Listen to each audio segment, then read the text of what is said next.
Hello,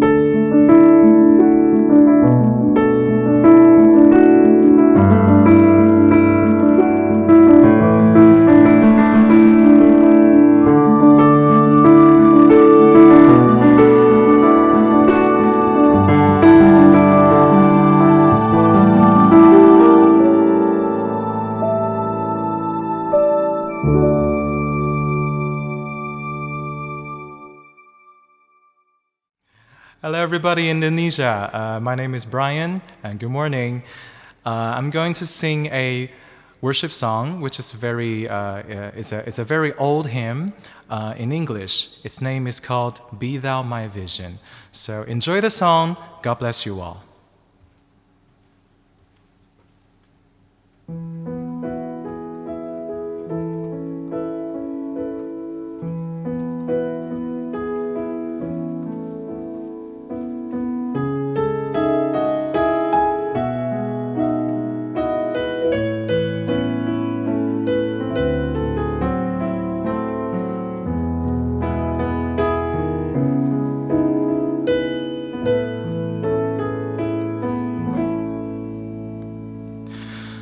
Be thou my vision, O Lord of my heart. Not be all else to me, save that thou art.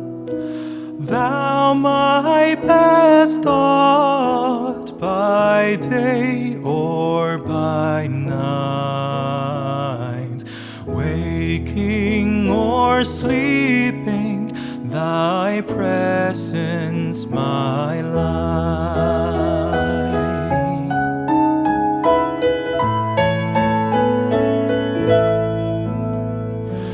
Be thou my wisdom, and thou my true word. I ever with thee, and thou with me, Lord. Thou my great Father, and I thy true Son. Thou in me dwelling, and I with thee one.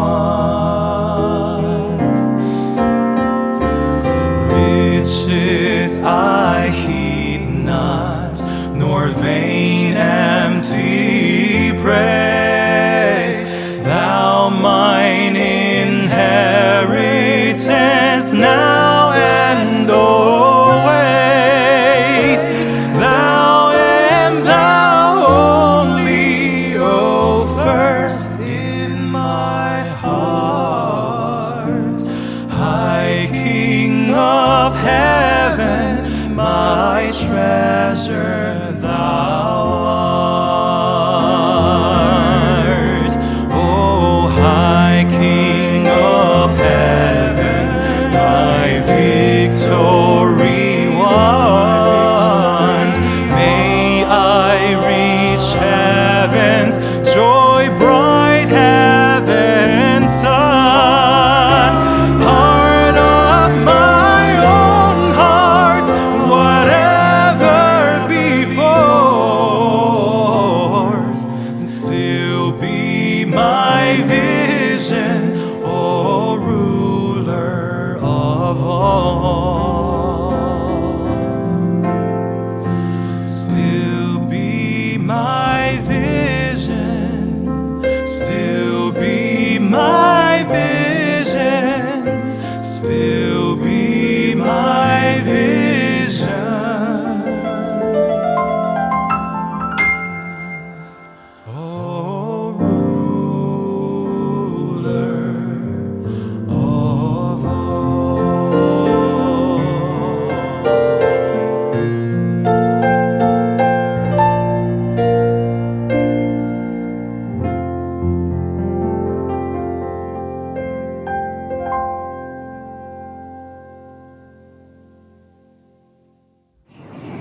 Selamat pagi Bapak Ibu dan Saudara sekalian kasih oleh Tuhan.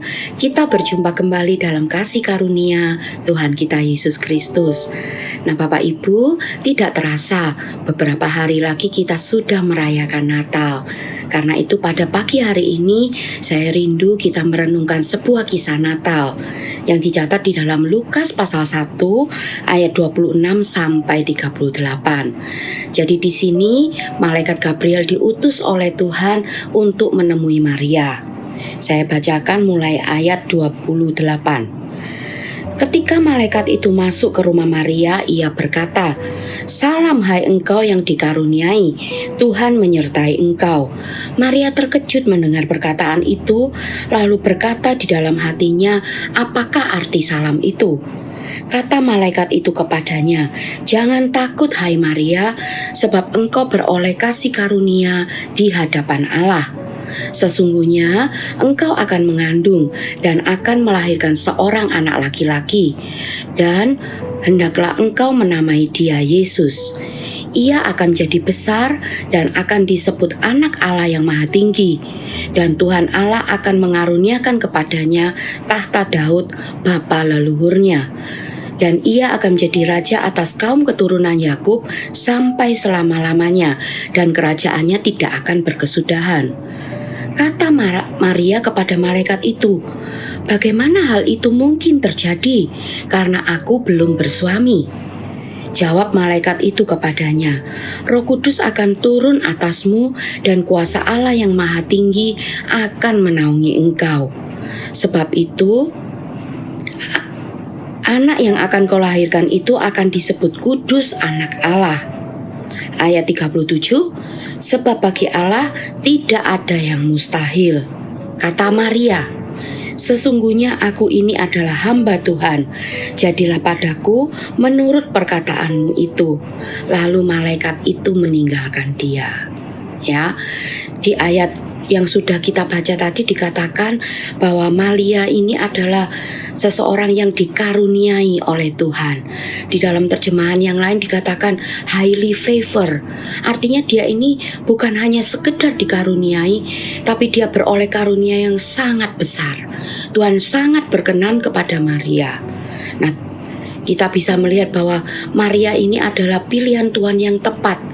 Kenapa? Karena kita juga bisa melihat bagaimana respon Maria ketika menerima pesan dari Tuhan. Ya, Maria di ayat 3 yang ke-38 dia berkata, "Sesungguhnya aku ini adalah hamba Tuhan. Aku ini hamba Tuhan. Jadilah padaku menurut perkataanmu itu." Ya, respon yang sangat-sangat tepat. Bahkan respon ini adalah respon yang saya yakin juga tepat di hatinya Tuhan. Respon yang tepat. Dia berkata, "Aku ini adalah hamba Tuhan." Nah Bapak Ibu, kalau kita renungkan bersama-sama, ada dua makna besar dari perkataan Maria ini. Ya, ada dua makna besar yang bisa kita pelajari dari perkataan Maria ketika dia berkata, "Aku ini adalah hamba Tuhan."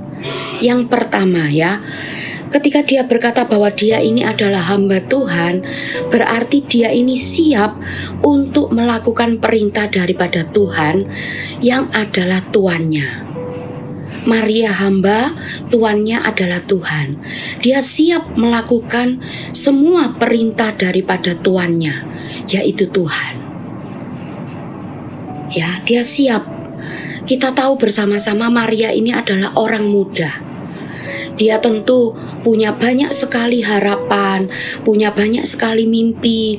Dia ingin membangun rumah tangga yang seperti apa. Ada banyak sekali rencana yang tentu dia miliki. Ya, tapi Maria ini dia mau menyelaraskan keinginannya dengan keinginan Tuhan. Dia mau selaraskan kehendaknya dengan kehendak Tuhan. Bukan kebalikannya, bukan kehendak Tuhan, keinginan Tuhan itu yang harus selaras dengan keinginannya, tapi dia selaraskan apa menjadi keinginannya, kerinduannya itu dengan keinginan Tuhan. Dia benar-benar mau melakukan apa yang menjadi perintah Tuhan. Ya, dia itu rela melakukan apa yang menjadi kehendak Tuhan. Kalau kita lihat ya di dalam Mazmur 123. Mazmur 123 ya. Di situ ada sebuah ayat yang menggambarkan bagaimana seorang hamba bersikap di hadapan tuannya. Dikatakan di situ bahwa hamba itu matanya akan selalu memandang tangan daripada tuannya. Seorang hamba akan selalu memandang tangan daripada tuannya. Untuk apa? Kalau tuannya bilang seperti ini, dia akan seperti ini. Tuannya berkata seperti itu, dia seperti itu. Dia selalu siap. Kemana tangan tuannya ini bergerak, dia pun bergerak. Nah, itulah yang dilakukan oleh Maria. Sungguh indah ya Bapak Ibu, bagaimana sebuah ketaatan yang sangat-sangat besar itu boleh ada di dalam kehidupan Maria.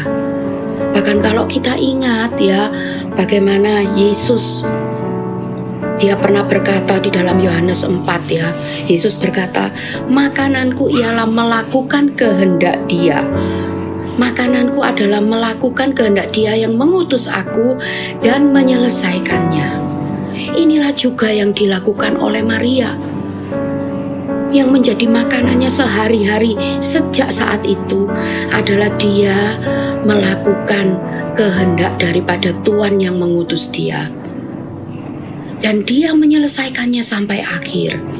Kita tahu bersama-sama ya Bapak Ibu, bagaimana Maria ini terus dengan setia merawat Yesus ya, bahkan terus setia mendampingi Yesus sampai Yesus mati di atas kayu salib.